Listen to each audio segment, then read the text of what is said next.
All right, Victor, another Tangy Talks live Another here. It feels like we haven't done this in a long time, but we only missed a week. only a week, and it feels like forever. I told you right before starting. I mean, I look forward to these. I look forward to these. These are always fun to do, and I enjoy getting to speak with you and chatting about what we got going on. And it's gonna be a fun one today. How are you, Steve? I'm feeling good. As I think the world's off its axis a little bit. Meetings being rescheduled. Hard morning with the kids. Like we started talking about, life happens. We've got our team members acting up a little bit. We're gonna get everything settled. Regular day life. Regular day life. If you ask me, I'll start saying it's because of something with the moon, and I'll look at its location and its current state. And I'll say that the energy is a little off, but don't ask me because I'll get into those details. I think you might be right on that. So I could feel it. Something's off in the air here. But we made it through the week. Friday, we got a lot of check-ins over at Tangy. So we'll make sure all those are ready to go. But we've got a lot to cover today. I think some things that'll really help some people. Absolutely. So what do you think? Should we get into this? Let's do it. Let's do it. I think we got the right attitude. We're positive. We're staying fresh. So I'm excited to get into them. Well, soon we'll have to do some more live here in the studio because now we've got double mics. And so people, if you're not watching this on YouTube, we've got microphones behind us. We've got lights over here. I don't know how to use any of them, but we're going to figure it out. We will make it awesome. But I'm excited that we're investing in creating some more content for you all out there. And again, if it's your first time listening and you find some value in this, please make sure to forward it over to somebody that you think could help because we're always talking things hospitality, short-term rental, long-term rentals now that we offer. So if you hear something, make sure to forward it on over. Now, without further ado, let's get started here. So the first topic is the impact in New York City. Their local law 18 on their short-term rentals, where they banned short-term rentals across New York City last year. So it's been 1 year since it happened. And what they've seen, and this is now, again, maybe a little biased, was a report on a press release from Airbnb. What they've seen is the rents have not gone down, which was one of the promises of getting rid of this. Right. So people, housing is still really expensive. The rents haven't gone down, and people are struggling to cover their actual mortgages and rents because they don't have access to renting out and making money on the short-term rental. Right. Hotel rates, our friends in hotels, which again, we do both. So we do boutique hotels and we do short-term rentals. Hotel rates are through the roof, the highest they've been across New York City. So travelers have less options to stay in places. And, people want to see if they can get their Airbnbs back. So they're asking to have this revised and looked at again after 1 year of all these unintended consequences. So what do you think, Victor? How are you seeing this when you hear all this news? Yeah, it's eye-opening. I mean, I've stayed in Airbnbs in the past in New York, and I've loved the experiences. I've stayed obviously in hotels and in the Airbnb world. Then you get that experience, you get that local vibe. I stayed in a beautiful Brooklyn loft, so it kind of hurts that I won't be able to see. I tried looking up that place, and it's not there anymore. So you could see, locally right there, somebody being impacted by it, and it's what we talk about, and that's one of the topics on here. To give Tangy as an example, we're based out of here in Miami. We have a majority of our properties here in Miami, but all of the people that work for us and everybody that, that is a part of this lives here, so all that payment, all that money doesn't go to a corporate office out in New York. It doesn't go to another corporate office out in California. It stays here. So that money circulates through Miami. We're spending it on restaurants. We're spending it on, groceries and things of that nature. So it stays here. And I know that was one of the items that we touched on, that local impact, right? Yep. So it's a pretty different, and hopefully they're able to revise it and figure something that works out for everyone. Because I'm sure hotels are back there licking their chops. No, they are. And look, we talked about Barcelona a couple of weeks ago that's banning short-term rentals by 2028. Right. And I think they should just take a look at this, because once you do that, the consequences are not what you think, right? You think you're going to get cheaper places. You think those things will happen. The investors are not going to let go of their properties. They're going to find ways to make money. And so there's different ways to do month to month, right? There's longer term rentals. Like we're seeing a lot of the midterm rentals now. There's new booking platforms just for those kind of rentals for people. So, it's a little short-sighted sometimes. I know you have to try to test it out, and you get people Or where they can't afford to live because everything's getting more expensive. extremely. And I can just talk about my own situation, right? Like I just got my mortgage increase like gigantic, and I was like, what the heck is this? And so I spent yesterday calling the mortgage company. They're like, well, your property tax doubled, your insurance doubled. Like we have to increase your escrow. And so my escrow payment is more than my payment, and it's nuts. So Don't tell me that, man. I just had my property insurance do an inspection about last week, so I'm waiting for that also because yeah, it's getting crazy here personally in South Florida as well with all the rise. no, bananas, man. So my mortgage payment went up 30% all of a sudden overnight. So we'll see what happens out there. But I want to talk about too, like just travel, because there's a lot of cities that don't want tourists coming. New York is not one of them. They want cities to come. But I was talking about this on another podcast I do, where we saw Barcelona get really upset. They're like shooting water guns at people in the streets. Get out, tourists. People they're shooting are like, I live here. You're shooting me. Like, I live here. Then they've got we talked about the Czech Republic, I think is what we said, is going to also be banning short-term rentals, looking to cut back on tourists coming into the city. But even here in the United States, I was watching on CBS Sunday Morning, cruise ships go to Alaska. And the people in Juneau, Alaska, where the cruise ships let out, half of the residents, not half, but a lot of the residents don't want these cruise ships docking there and ruining their quiet, beautiful wilderness of Alaska. But then the business people are like, all right, well, then you won't have this coffee shop, and you won't have this bookstore, and you won't have this place because there's not enough people in this town to make sure that all these businesses survive. So there is a fine balance. It's incredible, right? I mean, something similar like that is happening right now in South Carolina and Charleston. And the same thing, basically, that the locals don't want the cruise ships because they're messing up all of the base of the ocean. And they're bringing in tourists, and all the local attractions get flooded, so locals can't, enjoy their backyard basically, and they're trying to push for that. But there's a happy balance, right? That we all got to find, and taking it back to Airbnb, and I always think about with when Uber came about, and there was that back and forth with taxis versus Uber. I don't know about you. I personally have taken maybe 1 or 2 taxis ever in my life, and I use Uber way more than I ever have used taxi service. And Uber would always say, like, we created this clientele. It's not necessarily that the people that were always using taxis now are suddenly using Uber. Yeah, that could be a case, but now there's people that have the freedom to be able to use Uber, and created that clientele, people that would never probably call taxi, or never, they're most likely will call a friend to go pick them up. So I guess what the point I'm trying to say is that, in a way, short-term rental created its own clientele from what you said, making things and making travel much more economic. So in New York, with prices, I mean, I've stayed in hotels, those prices are through the roof. When you see an Airbnb or local apartment or house that is a lot cheaper, it makes it more affordable for people to travel to these, really big tourist places. So that's what comes to mind immediately. Yeah, it allows people to travel more, because I was just reading another article in the Wall Street Journal, the rise of the $1,000 room rate. Right now, more and more hotels, more than ever, have $1,000 a night room rate. A bunch here in our hometown of Miami, by the way. But New York is another that has a bunch of them. And so, yeah, because people are willing to pay up for that, and they're willing to pay for that experience. And I think that it also prices out people who may not be the ultra wealthy who can afford those days. So let's see where it goes. Yeah. But again, it just shows you it can happen in any city. If it can happen in New York City and Barcelona, it could happen in your hometown. It's already happened in California in some areas. So just be aware, if you have a business like we do, where your homes are at, and to make sure they're legally zoned and ready to go. What property can we do $1,000 room rate for our properties? We gotta try that. Ours? Yeah, we need some ocean fronts.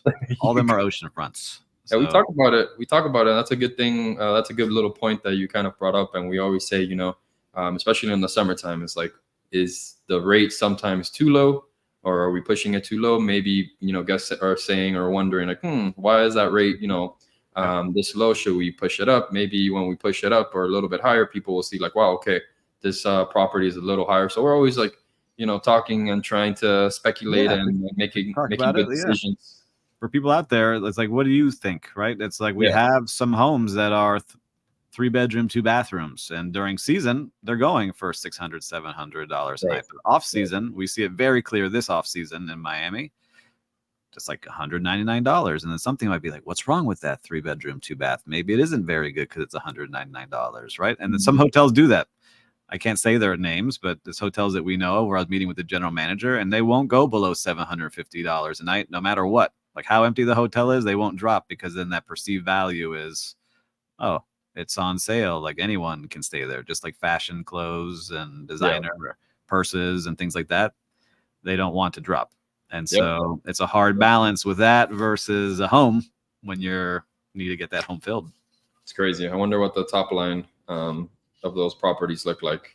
Just there's a lot of money there, man. But again, you're willing to lose out and stay at 30% occupancy and still charge $750 a night. Less labor, less people having to work. You still get your bottom line versus lowering that and having more people work and having a much less profit. Right? It's a balance. So it's a balance. It's a balance, and there's only a couple. We've talked. There's a couple knobs that you can turn as a hotelier on revenue, on cost savings, and see which way they go. But it's interesting. I think we got to look at that some more, especially 2 of the properties we talked about this week. So we're giving you the inside scoop, everyone listening, of what we're working on. We got work to do. We got some work to do on 2 of these properties. That's up in the air here for us, in different regions too. One here in the southeast and one kind of like on the east coast up in the middle of the country. But anyhow, we had something go on this weekend. I was very proud of our team. Let me set the scene, and I'm going to ask you for some tips. Saturday afternoon, we're all enjoying a leisurely Saturday afternoon, and we start getting pictures. And because we're good neighbors, and we've talked about this, we have neighbors that we know and look out for good and bad of what's going on, and usually for the bad. But all of a sudden, one of our properties that was a normal booking, did everything they were supposed to do, all of a sudden we start getting photos of 5 cars there, 10 cars there, 15 cars there, 20 cars, 25 cars there, people smoking marijuana out in the front yard. A party is taking place, the worst nightmare, right at 5 o'clock p.m., right after check-in. And so we handled it. Our team did great. Our receptionist team, our PBX team that handles everything, got coordinated with us right away. Us on the ground, our director of operations, Santiago, shout out to you, Santiago, started coordinating, trying to get a hold of the guests, could not get a hold of the guests. So we took upon ourselves. We had to call the police, because with that many people, you don't show up by yourself, people. Okay, don't show up. That's when you could get attacked. You put yourself in harm's way. Right. We call the non-emergency line of the police. Luckily, we have a home that's in an accepted vacation rental zone, right? Because if you're not, you get in trouble. Get in trouble for that. Police came in, broke up the party. Turns out it was a gender reveal party, so nothing crazy, too crazy, but still too many people in there. The house had a ton of garbage. We got in there, took photos, made sure everything was safe, locked the doors, got the codes changed, and got ready to rent it out again. But that could have gone very badly. Oh, yeah.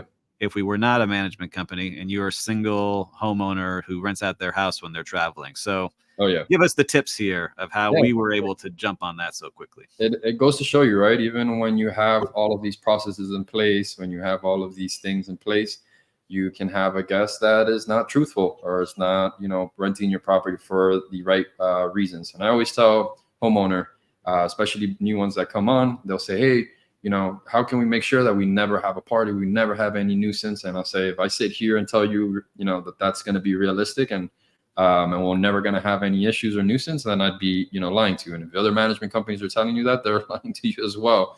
Because it's just not the case. It's just not the case once they're in the property. It's up to the guest and how they want to behave. But I think we handled it amazingly, like you mentioned.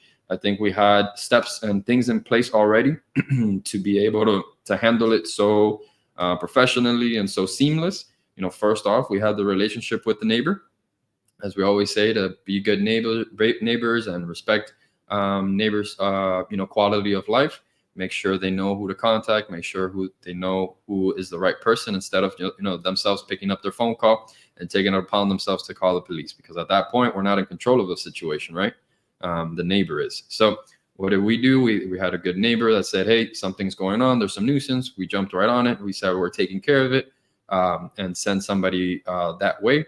And had a non-emergency line that helped us, and we were able to break everything down, and respectfully, we were able to get things done. It mind boggles me sometimes when you see on the news a host got into a fight and a scuffle with an Airbnb guest. There's no reason for that.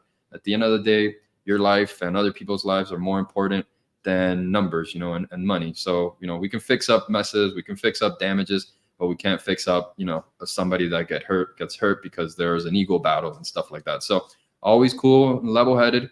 They paid for the property. We're there with reinforcements and helping police and help us with the situation all together.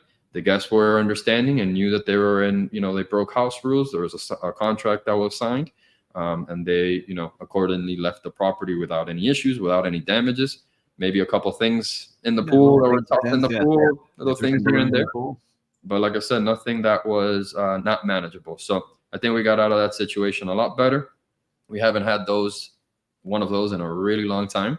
So I was proud of the team, and you always got to be ready, right? You always have your steps and your processes, so this doesn't come as a surprise. I think it was great too is we handled it within 2 hours, right? Mm-hmm. So from getting first notice to getting everyone out of there within 2 hours on a Saturday evening, with everyone safe and the property not damaged. The other thing that was helpful too is we created a script to read when we call the police, right? So this is why we're calling you the police. I don't have the exact, but we want to ensure the safety of the neighborhood, the property, and the neighbors. So can you please send somebody out? There's an unauthorized party going on at the property, and it is a vacation rental. They said they wouldn't, and they are breaking it. And now there's 25 cars. And so they showed up quickly. I gave them all the props in the world to the Pompano City Beach police, because they showed up on a holiday weekend of Labor Day and broke it up for us. So I love it. Awesome. I love it. Yeah, man. Then like you just brought up right there, we controlled that conversation and that communication with non-emergency line, as opposed to if it was a neighbor, that conversation is going to be a little different. That neighbor is going to be the point of contact for police. The police are going to feed off of the energy from a neighbor that could be upset because this nuisance is going on. And that could escalate to a little bit. So it sounded, the perspective was much different when it came from us saying, hey, we're trying to be good neighbors. These guests are breaking our contract. We want this obviously to be shut down because we're want to make sure that our neighbors and the house and everything is being taken care of, and we're not having any issues in the house. So it's great. I think we handled it amazingly, and it's one of those situations, right? We get one of those like every quarter, maybe every 6 months. So I'll take it. And the way we handled it was what made it even better. I was proud of us, and good job to Santiago running out there. We go Santiago Saturday night. I'm making it happen, and I think it was Herzel as well on our team, on the receptionist team. She was all on it. They were all on it. Everybody took care of business, so that was fun. That was good to see. Yeah, so I'll leave this with the 6 points that Airbnb says to make sure you don't have a party house. Let's hear it. We'll see if we have it. So understanding the policy, key details. Make sure you understand all of your house policies, which is the basics. Set clear expectations with your guests. So making sure it's in all of the rules and house rules that no parties are allowed there. So it's clear that you don't have it. Guest screening. So the importance of vetting guests and setting boundaries up front. So what are you coming for? Like we have a 25-year-old age that you have to be to reserve our homes. That's what we put in place. They also have to sign an agreement, and we ask them why they're coming, but anyone can lie. Number 4 from Airbnb is neighbor relations. We talked about it. Keep it with your neighbors. Make sure they're involved and you're open communicating with them. Hopefully they're happy with how quickly we resolved it. I hope. Availability is number 1. How can you be responsive and deter unwanted behavior? So we handled that without even knowing these rules. And the last is proactive cancellations. So if you see something that's coming up with red flags, to contact the booking channel and say, hey, this is a red flag. Something seems way off, and get them to help you cancel so you don't get dinged. Because if you do cancel, most of the channels will mess you up on getting future reservations. So those are the 6 that Airbnb provides us. And I think we handled all of them and more. If we had a mystery shopper, I think they would say we hit every single one of those points. Yeah. That was Airbnb throwing the party. See, we did good. We did good. But so yeah, so if you have any questions or you're getting started in vacation rentals and you really want to learn how to protect your house the best, feel free to contact us. You can visit our website anytime, tangymgmt.com. We got a new website coming up soon, so we'll be excited to share that with you all on one of the future Tangy Talks. But we got some exciting stuff going on. We are taking our team and hitting the road. We are going to be in Orlando starting on Monday, the 9th. Monday the 9th. We will Monday be the going to 9th, Orlando for the Vacation Rental Extravaganza by Favor. It's the largest event of vacation rentals here in Florida. They'll have over 80 exhibitors, educational sessions, of which we will be educating. Victor's on a panel. I'm on a panel this year. And I'm excited to go there and bring, Santiago to see what's going on. And our team of leaders will be up there representing.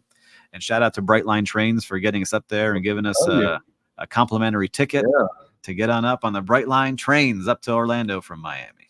Incredible. I look forward to those. I look forward to this event too. It's especially Brightline and getting to kind of see familiar faces and learning a little bit. And like you said, we'll be on the panel, so we'll bring some value.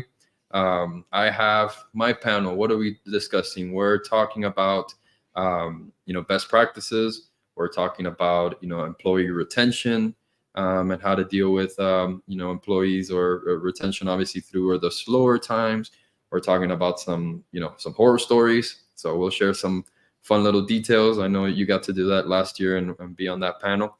And then we're going to share some positive stories, because not all stories have to be negative. So we'll have some fun things to share and some fun stories and insights. And I am looking forward to it. I know it's always fun to get to speak with people and be on a panel and create that connection.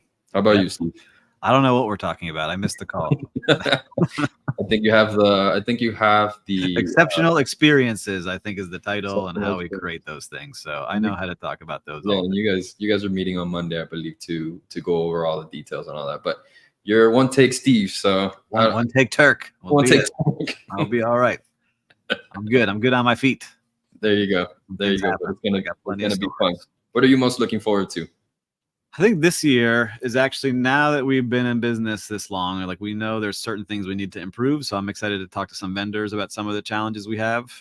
And I'm looking forward to meeting them there, right? Because now we know a lot of the vendors. We've talked to them. I just want to sit down, what's coming up, what's going on. Because for a long time, we didn't really know our vendors that well. Like, we knew Guesty, because Guesty is our PMS and we have a good relationship there. But I think there's some other ones that we can really team up with just to help us grow and just be better overall. I love it. I'll tell you the more unprofessional thing that I'm excited for, but I'm excited for casino night. Casino night, baby. We didn't get to do it last year. Yeah, what is it going on? I saw the highlights here. Fun, engaging event to connect with peers, featuring games, prizes, and entertainment. All right, so I got to bring a nice shirt, a nice jacket then, right? I'm bringing the visor, have the whole top of the head showing. We're ready to rock. We're ready to rock. Well, I'll be excited to be there. So if you're going to be there, let us know, because it's always a fun event and great to see people out there. But yeah, I think what's fun too is just getting out there with the team, seeing other people in the industry, and really getting to connect. I always laugh to see who goes out way too hard, and seeing them the next morning still smelling of all the alcohol at Universal Studios. So let's see who that is this year. Wasn't us.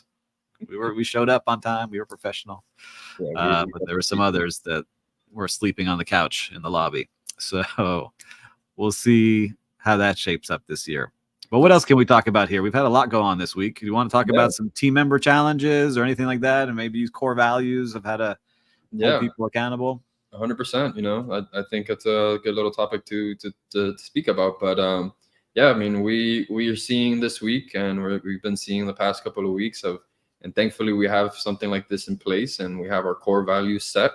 And we hire based upon our core values, and we also unfortunately sometimes have to let go of people throughout due to core values. But it's something super important for us to make sure that the team and everyone a part of what we're doing is all rowing in the same direction, and all have the same values and share the same ideas, because you don't want a team, one member that's rowing against the wave, clanking onto everybody else's paddle, that's gonna basically affect everything else. But we had some challenges, and we had people, unfortunately, in the company that didn't show some of our core values, and I like to share some of our core values because I think they're amazing. Read them. What do we got? Core values. So we have our first one, which is think creatively. We got have grit. We got be transparent. We got to be open, and we got to take action. And that's what we base our questions on in an interview, and as well as our quarterly reviews and everything that we have based on. And unfortunately, sometimes people don't, adhere or really, take these core values to heart and be a part of them. And unfortunately, of course, we have some changes. And I know you've had personal experiences on core values in the past in the hotels where made you a non-believer, but I think we're sticking to them, and we're really believing in those. If you really believe in it, because partly people listening, they're probably in companies or hotels are kind of like, oh, this core value, like you got to recite it every day and brainwash it. But if you help create them, like we did, and this is what we want the company to be about, then we have to actually use them. And part of it is having the courage to use it when tough times come up, right? So in this situation, we had somebody that said it wasn't my job and I'm not going to do it, right? And so they didn't have grit, and they weren't thinking creatively how to get something done. And they were being, disrespectful to people on the team, right? And so could we have said, well, I'll give this person another shot? We could have, but you got to have the courage to jump in and make sure you take action, right? Just like one of our core values is take action, make a change, because if not, everybody else starts to see that standard has slipped. And once you let a standard slip, that becomes the new standard, right? Completely agree. I believe in that more and more and more. Such a good point, right? And it's culture of the team, and I'm sure this is something that every property manager or company has to deal with. But it's so important, right? And it's like an everyday thing, right? It's almost like taking care of a child in a way. You gotta nurture it. You gotta make sure you're diligent, and every day you're speaking the same, and you don't have any gray areas, and you don't shy away from your values.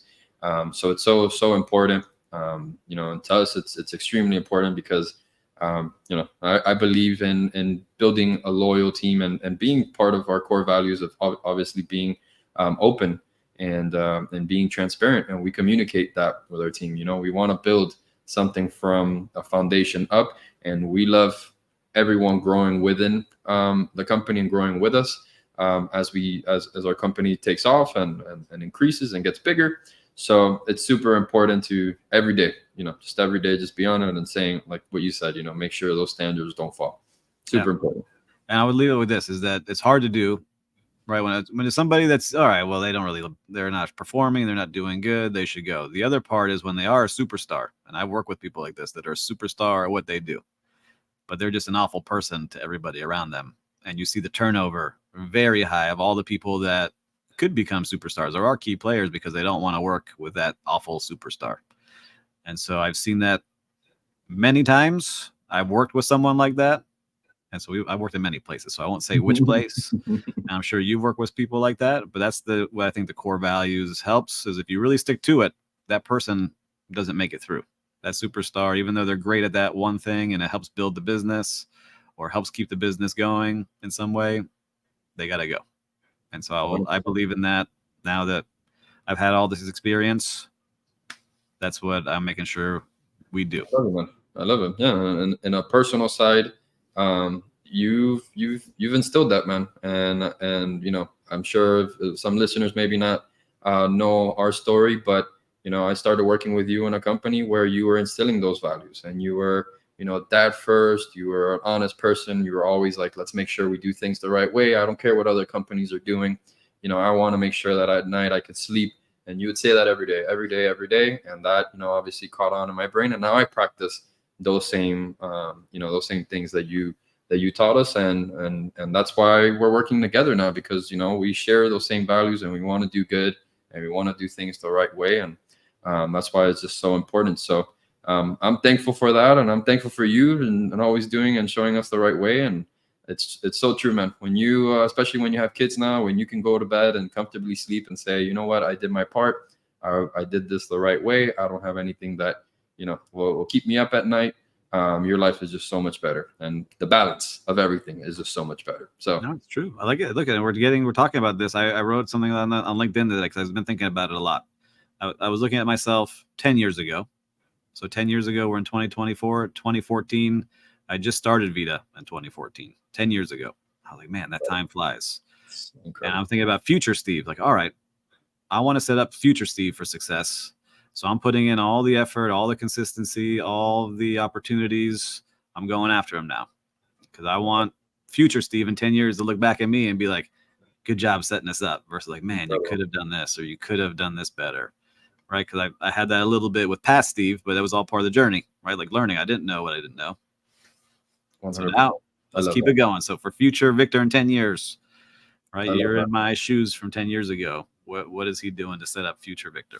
100%, man. And I love this reflection, and you're totally for it, right? I mean, we say it all the time, and I've said it to you as well. I'm like, 5-10 years ahead of time, I will probably look back and look at right now and say, this is the best moment. This is the most amazing experience. This is the best, opportunity. I'm sure right now, talking to 18 or 17-year-old Victor, 17, 18-year-old Victor would have no idea, would just be extremely proud, or just like couldn't believe what 31-year-old Victor is doing. So it's incredible, right? When you put yourself in that, in those reflective periods. But you're so right. We sometimes can't see ourselves in the future. So right now is where we gotta put, set all that foundation and set all that in place, so your future self, could be obviously proud of all the work that you've done. And you got me motivated, man. That's what I do, right? So I sit here when I don't want to do something and I know I need to do it. I say, all right, man, let's do it for future Steve. Come on. Let's do it. Let's go. Do it, future Steve and Victor. We got it. All right. I like it. So I like this episode. We gave you some knowledge, gave you some inspiration, some motivation. Hopefully that helps today as you're listening to this. And again, if it helps somebody out there, make sure to share it with them. And if you like to, give us a like wherever you're watching this, and make sure to subscribe. Anything else we should leave with them, Victor? That was perfect. You got it. That's it. That's it. All right, guys. Go football. Go life. Go everything, man. Yeah, I'm jealous. My wife was at the Kansas City football game last night with the Baltimore Ravens. She's in Kansas City right now for work. For work. All right. Well, we'll see you next week. There we go.